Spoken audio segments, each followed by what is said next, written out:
January 24, 1901. Bloemfontein, South Africa. A 40-year-old Englishwoman named Emily Hobhouse stepped off a train carrying boxes of supplies, soap, clothing, milk for babies. She had traveled from London to investigate reports of refugee camps where Boer civilians displaced by the war were supposedly being cared for by British authorities. What she found was hell on earth. Thousands of women and children crammed into tents in the blistering African heat. No soap, no candles, no clean water. Children with swollen bellies from starvation, their skins stretched tight over bones. Mothers holding dead babies, too weak to even cry. A small boy, just 4 years old, reduced to nothing but great brown eyes and white teeth from which the lips were drawn back, too thin to close. The British soldiers regarded her as if she were a fool, an idiot, and a traitor combined. How dare this woman from England question what the British Army was doing to win the war? But Emily Hobhouse had seen the truth. By May 1902, 27,927 white Boers, of whom 24,074 were children under 16, 50% of the Boer child population, had died in the camps. In all, about 1 in 4 Boer inmates died, most of them children. This wasn't collateral damage. This wasn't unfortunate but necessary military action. This was deliberate policy, a systematic campaign to destroy an entire nation's ability to resist by targeting its civilian population, burning its farms, slaughtering its livestock, and imprisoning its women and children until they died of disease and starvation. The Second Boer War, fought from 1899 to 1902 between the British Empire and 2 small Boer republics in South Africa, wasn't just another colonial conflict. It was the largest and most costly war in which the British engaged between the Napoleonic Wars and World War I, spending more than £200 million. But money wasn't the only cost. This war introduced tactics that would define the 20th century. Total war, scorched earth policies, counterinsurgency campaigns, and the systematic internment of civilian populations in concentration camps, a term that entered common usage during this conflict. This is the story of how Britain crushed 2 independent republics using methods so brutal they shocked the world. How a war that was supposed to last weeks dragged on for nearly 3 years, and how desperate measures to defeat determined guerrilla fighters created the blueprint for modern warfare, including practices that would later be perfected to horrifying effect by Nazi Germany. This is the story of the Boer War, the conflict that changed warfare forever. The mighty versus the determined. On paper, the Second Boer War should have been a walkover for Britain. The total British military strength in South Africa reached nearly 500,000 men, whereas the Boers could muster no more than about 88,000. 500,000 versus 88,000. Britain, the greatest empire on earth, with professional soldiers, modern artillery, and the resources of a quarter of the globe, against Afrikaner farmers, Boers in Dutch, descendants of Dutch settlers who had lived in South Africa for generations. But numbers don't tell the whole story. Despite lacking formal military training, the Boer fighters were strong combatants with exceptional marksmanship. They had honed their firearms abilities as hunters and via target shooting contests. Every Boer man learned to shoot as a child. They lived on horseback. They knew every rock, every river, every hidden valley of the South African veldt. And they were fighting for their homes, their families, their very existence as independent republics. The British were fighting for what exactly? Imperial prestige? Control of South African gold mines? The abstract principle that colonial subjects shouldn't defy London? The difference in motivation would prove crucial. Black Week. The war began on October 11, 1999, when the Boers struck first. They besieged 3 British garrison towns, Ladysmith, Kimberley, and Mafeking, trapping thousands of British troops. Then came December 1900, Black Week. Particularly of note among Boer victories in this period are those that occurred at Magersfontein, Colesberg, and Stormberg during what became known as Black Week, December 10th to 15th, 1999. 3 major battles, 3 humiliating British defeats. Professional British soldiers trained to fight in disciplined formations were cut down by Boer marksmen they couldn't even see. The Boers used modern Mauser rifles with smokeless powder. They could fire from concealment at long range, then vanish on horseback before British artillery could respond. British commanders were shocked. This wasn't how colonial wars were supposed to go. Colonial subjects were supposed to be overawed by British firepower and surrender quickly. Instead, British forces were being systematically outfought by farmers. Britain strikes back.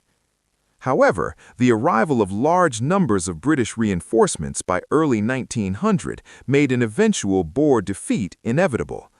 Britain poured men and resources into South Africa. Eventually, over 400,000 soldiers were involved. At home, the population volunteered in great numbers to serve in South Africa. These included troops from across the empire, especially from Canada and Australia. The war became a test of imperial unity. Could Britain rally its dominions to crush this rebellion? Under new commanders, Lords Roberts and Kitchener, the British launched a systematic campaign. They relieved the besieged towns. Bloemfontein, capital of the Orange Free State, was occupied by the British in February 1900, and Johannesburg and Pretoria, capital of the SAR, in May and June. By mid-1900, both Boer capitals had fallen. Boer armies had been defeated in open battle. The British proclaimed victory. Surely the war was over.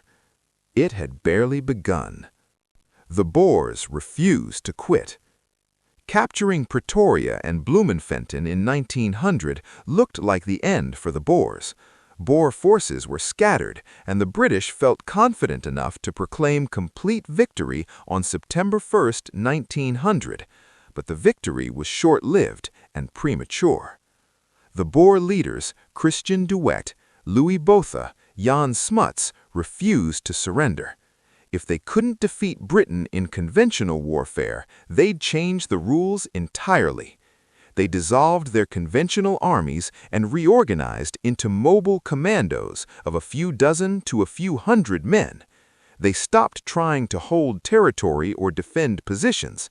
Instead, they attacked British supply lines, ambushed isolated units, blew up railway bridges, and disappeared into the vastness of the veldt before British forces could respond. The guerrilla phase from 1901 to 1902 became the war's signature chapter. Boer commandos launched hit-and-run attacks on British supply lines and isolated units. Their knowledge of the land made them slippery targets that conventional forces struggled to pin down. The Boers had invented modern guerrilla warfare, and Britain had no idea how to fight it. The war everyone thought would end quickly was about to become a nightmare that would change warfare forever. The guerrilla nightmare. Imagine you're a British commander in South Africa in late 1900. You've captured every major town. You've defeated every Boer army. You've proclaimed victory. And yet every day your supply convoys are attacked. Your railway lines are sabotaged. Your isolated outposts are ambushed. The enemy is everywhere and nowhere. You control the towns, but the countryside belongs to the Boers. How do you fight an enemy who refuses to fight you on your terms? The guerrilla campaign proved difficult for the British to defeat due to unfamiliarity with tactics and support among civilians. That was the problem, civilian support. Boer commandos operated from farmhouses. They were supplied with food, ammunition, and fresh horses by the civilian population. They hid among the people, like fish in water. Lord Kitchener, who took command of British forces in late 1900, decided that if you couldn't catch the fish, you had to drain the water. Total War unleashed. Kitchener's solution was ruthless and systematic. Hobhouse argued that Kitchener's scorched earth policy included the systematic destruction of crops and slaughtering of livestock, the burning down of homesteads and farms, and the poisoning of wells and salting of fields to prevent the Boers from resupplying from a home base. British columns swept across the South African countryside. Every Boer farm they encountered was destroyed. Crops were burned, livestock, cattle, sheep, horses were either seized or slaughtered and left to rot. Farmhouses were torched. Wells were poisoned. Fields were salted so nothing could grow. Entire regions were transformed into wasteland. Although this tactic had been used by Spain in the 10 Years' War and the United States in the Philippine-American War, it was the first time that a whole nation had been systematically targeted. This wasn't war against an army, this was war against a people. The goal was to make it impossible for the Boer commandos to survive in the field. Without farms to provide food, without civilians to shelter them, the guerrillas would be forced to surrender. But there was a problem. What do you do with all the civilians whose homes you've just burned? The birth of the camps. The term concentration camp was used to describe camps operated by the British in South Africa during this conflict in the years 1900 to 1902, and the term grew in prominence during this period. The camps had originally been set up to house families of Boers who had voluntarily surrendered.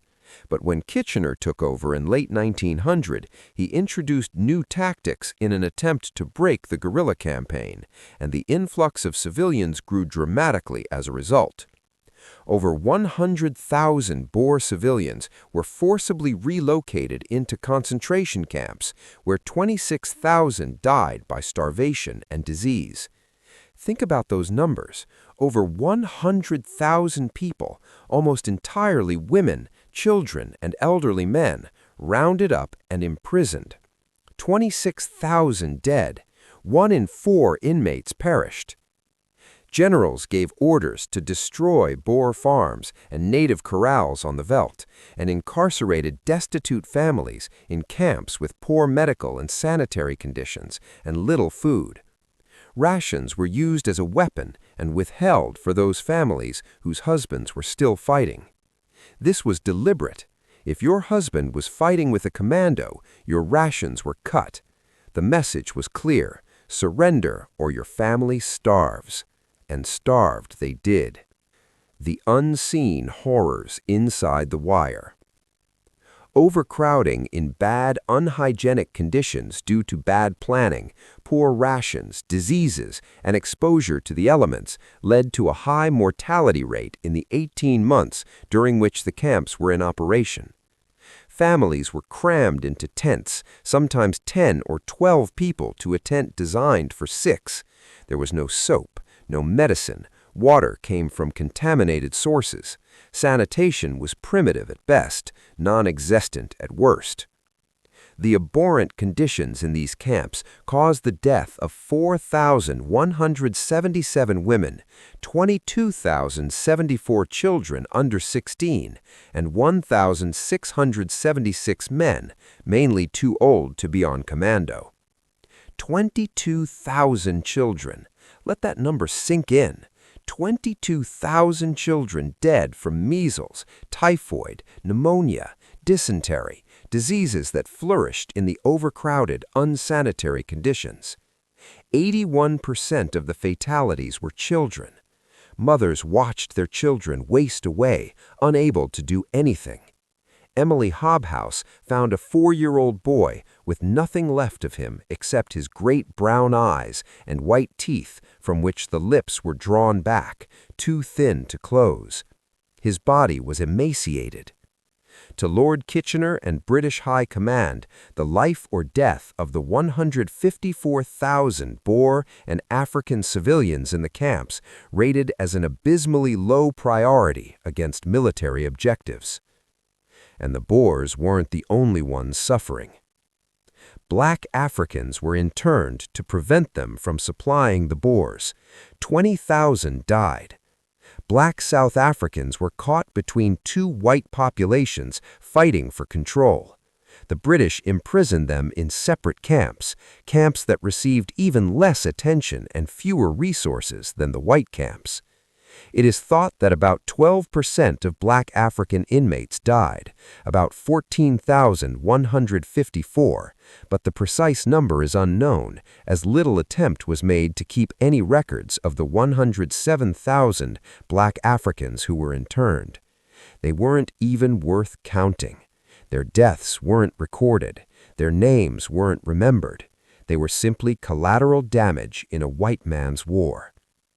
The British Empire, that prided itself on civilization and humanity, was running death camps where children died by the thousands, and the British government worked desperately to hide this fact from the world. But one woman refused to stay silent. An unlikely crusader. Emily Hobhouse was 40 years old, unmarried, from a respectable Cornish family. She had spent years caring for her elderly father, the local rector. After his death, she threw herself into humanitarian work, first trying to help Cornish miners in Virginia, then becoming secretary of the South African Conciliation Committee, which opposed British policy in South Africa. She wrote, "It was late in the summer of 1900 that I first learnt of the hundreds of Boer women that became impoverished and were left ragged by our military operations. In October 1900, she established the Relief Fund for South African Women and Children. To feed, clothe, harbor, and save women and children, Boer, English, and other, who were left destitute and ragged as a result of the destruction of property." She sailed to the Cape Colony on December 7, 1900, arriving on December 27. When she left England, she did not know about the concentration camps. She thought there was one refugee camp. She discovered dozens. Inside the camps. After difficult negotiations with British authorities, Emily was finally allowed to visit the camps, though Lord Kitchener tried to restrict her access to just one camp at Bloemfontein. Within a few days, Emily discovered the nature and extent of the misery in the camp. The most basic necessities of life were lacking. There were not even candles. They were only used when someone was seriously ill. There was no soap, and none had ever been supplied. There was no mortuary tent. The dead lay in the heat among the living until they were buried. Women told her stories, how British soldiers had burned their homes, killed their livestock, loaded them onto wagons, and dumped them in these camps. The women are wonderful. They cry very little and never complain. Only when it cuts afresh at them through their children do their feelings flash out. Emily toured camp after camp, documenting conditions, taking photographs, gathering evidence. British military officers grew to despise her. When Hobhouse returned to England, she was largely criticized by the British government and referred to as "that bloody woman." The true cost. In total, the protagonists of the Second Boer War suffered about 75,000 deaths. In addition, an estimated 25,000 Boer civilians and 6,000 Boer soldiers died during the war. The British also lost some 22,000 troops, over 50% losing their lives through sickness. Britain had deployed nearly 500,000 soldiers to crush fewer than 90,000 Boer fighters. It had taken nearly 3 years. It had cost over $200 million, an astronomical sum at the time. And it had required methods so brutal they shocked the civilized world. The military lessons. The conflict provided a foretaste of warfare fought with breech-loading rifles and machine guns with the advantage to the defenders that was to characterize World War I. British commanders learned hard lessons about modern firepower. Frontal assaults against entrenched enemies with modern rifles meant massive casualties. Mobility, camouflage, and marksmanship mattered more than parade ground discipline. The guerrilla phase taught even harder lessons. Conventional armies struggled against dispersed, mobile enemies who refused to fight set-piece battles. Victory required controlling the population, not just defeating the enemy army. And that meant total war, war against civilians, not just soldiers. The British developed the tactics that would define counterinsurgency for the next century. Population control through camps, destruction of insurgent infrastructure, dividing territory into controlled sectors, mobile forces to hunt guerrillas, intelligence networks to identify enemy supporters. These tactics worked, eventually, at the cost of tens of thousands of civilian lives. The birth of modern concentration camps. The Boer War concentration camps weren't the first camps to intern civilians. The Spanish had used them in Cuba, the Americans in the Philippines. But it was the first time that a whole nation had been systematically targeted. And the British use of the term concentration camp entered global vocabulary during this conflict. The camps weren't extermination camps like the Nazi death camps would be. The British didn't deliberately murder inmates. The deaths resulted from neglect, poor planning, and criminal indifference to civilian suffering. But the precedent was set. Civilian populations could be systematically imprisoned to break resistance. The lesson wasn't lost on future regimes. Spanish concentration camps in Morocco, German camps in Southwest Africa, where they committed genocide against the Herero and Nama peoples, and ultimately the Nazi concentration and extermination camps that perfected the industrialization of mass death. The line from Bloemfontein to Auschwitz isn't direct, but it exists. The imperial crack. Although the British won the war, many historians view it as the battle that cracked British facade of impenetrable global domination. The war exposed British military incompetence. Black Week had shown professional British forces humiliated by colonial militias. The guerrilla phase revealed that Britain had no doctrine for irregular warfare. The war revealed logistical nightmares, supplying a huge army across vast distances, the vulnerability of railways to sabotage, the difficulty of operating in hostile territory. Most damagingly, the war exposed Britain's moral bankruptcy. The concentration camps and the methods of barbarism destroyed Britain's carefully cultivated image as a benevolent, civilizing force. The empire claimed to bring progress and humanity. Instead, it brought death camps where children starved. British prestige never fully recovered. The Boer War foreshadowed the struggles Britain would face in the 20th century, trying to hold its empire against nationalist movements. The South African tragedy. For the South Africans, the war's legacy was poisonous. On May 31, 1902, the Boers surrendered, and representatives of both sides signed the Treaty of Vereeniging. The Boer republics ceased to exist.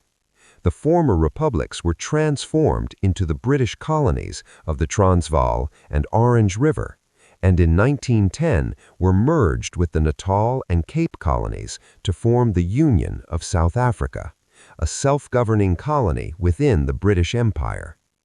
But the bitterness lingered. Boer survivors remembered the concentration camps, the burned farms, the dead children. That memory fueled Afrikaner nationalism for generations. The exhibition acknowledges that black Africans were sidelined by Emily Hobhouse, and she later became an iconic figure for the National Party that introduced apartheid in 1948, long after her death. The war entrenched racial divisions in South Africa. Black Africans who had fought and died on both sides received nothing from either the British or the Boers. Their suffering in the concentration camps was ignored and forgotten. When the Union of South Africa was formed in 1910, it was a white-ruled state that systematically excluded the black majority. The foundations of apartheid were laid in the aftermath of the Boer War. Emily Hobhouse, who fought so hard to expose Boer suffering, paid little attention to black suffering. Her legacy is complicated. A humanitarian hero who challenged empire, but whose selective compassion reinforced racial hierarchies. The war's ultimate lesson. The Boer War proved that even small nations could resist superpowers if they were willing to pay the price, and if the superpower was willing to use unlimited force. It proved that guerrilla warfare could frustrate conventional armies, but only until the conventional power abandoned restraint and waged total war on the entire population. It proved that technological superiority and numerical advantage don't guarantee quick victory when fighting determined enemies on their own terrain. And most ominously, it proved that democratic nations claiming to represent civilization and progress could, when pushed, adopt methods of systematic brutality that foreshadowed the horrors of the 20th century. The Boer War was a preview of modern warfare. Total war, counterinsurgency, population control, systematic destruction, and the deliberate targeting of civilians to break enemy resistance. Britain won, but the methods Britain used to win would haunt warfare for the next 100 years. The strategic assessment. The Second Boer War was Britain's victory. There's no denying that. The Boer republics ceased to exist. South Africa came under British control. The empire's dominance in southern Africa was secured. But victory came at a cost that far exceeded anyone's expectations. Although it was the largest and most costly war in which the British engaged between the Napoleonic Wars and World War I, spending more than £200 million, it was fought between wholly unequal belligerents. Britain deployed nearly 500,000 soldiers, men from Britain, Canada, Australia, India, and across the empire, to defeat fewer than 90,000 Boer fighters. It took almost 3 years, and it required methods that shocked the world and damaged British prestige for generations. The guerrilla warfare tactics that made the Boers so difficult to defeat would be studied by resistance movements worldwide. Irish Republicans, Vietnamese Communists, Afghan Mujahideen all learned from the Boer example that superior firepower could be countered by mobility, local knowledge, and popular support. And the British counterinsurgency tactics, scorched earth, population control, concentration camps, became the template for how conventional armies would fight guerrillas for the next century. The moral reckoning. A report after the war concluded that 27,927 white Boers, of whom 24,074 were children under 16, had died in the camps. 1 in 4 inmates perished. 81% were children. The precise number of black African deaths is unknown, as little attempt was made to keep any records of the 107,000 black Africans who were interned. These weren't soldiers killed in battle. These were civilians, women, children, elderly men who died from disease, starvation, and neglect in British camps. The majority were children who never picked up a weapon, never fought, never did anything except have the misfortune of being born Boer or black in South Africa during a war. Was this justified? The British government argued military necessity. The camps were needed to separate civilians from guerrillas. The deaths, while tragic, were unintentional. the result of poor planning and disease, not deliberate murder. But rations were used as a weapon and withheld from those families whose husbands were still fighting. The deaths weren't just unfortunate accidents, they were at minimum the result of criminal negligence and at worst, deliberate policy. The broader impact. The Boer War changed how the world thought about warfare in several fundamental ways. First, it demonstrated that guerrilla tactics could frustrate even the world's most powerful military, if conventional forces proved willing to wage total war in response. Second, it showed that civilians were no longer separate from war. They were targets, pawns to be used to pressure enemy fighters. Third, it proved that concentration camps could be used as tools of counterinsurgency, systematically controlling populations to deny support to guerrillas. Fourth, it revealed that democratic nations with humanitarian pretensions, when threatened, could abandon those principles and adopt brutal methods, then work desperately to hide those methods from their own populations. Emily Hobhouse forced Britain to confront these truths. Although when she returned to England, she was largely criticized by the British government and referred to as that bloody woman, they were completely unsympathetic about the camp conditions. But her tenacity and dogged personality came through again as she refused to go away and sent a stream of letters to newspapers so that the camps became an international scandal. She saved lives. The reforms forced by her campaign reduced death rates dramatically, but tens of thousands had already died. Final thoughts. The Second Boer War was a turning point in military history. It bridged 19th century colonial warfare and 20th century total war. The tactics developed to crush the Boer republics, systematic destruction, population internment, counterinsurgency campaigns, became standard practice in conflicts from the Philippines to Vietnam, from Algeria to Afghanistan. The concentration camps, though reformed after Emily Hobhouse's exposé, established a precedent that later regimes would pervert into instruments of genocide. The Boer War proved that Britain could crush resistance through overwhelming force and ruthless methods. But it also proved that such methods came with a moral cost that tarnished the empire's reputation and foreshadowed its eventual decline. Britain won the Boer War, but the methods Britain used to win helped create the brutal, total wars of the 20th century. Wars where civilians became targets, where entire populations were imprisoned, where the distinction between soldier and civilian collapsed entirely. The Boer War didn't just crush two small republics, it created the template for modern warfare. Warfare where victory requires not just defeating enemy armies, but breaking entire societies, whatever the human cost.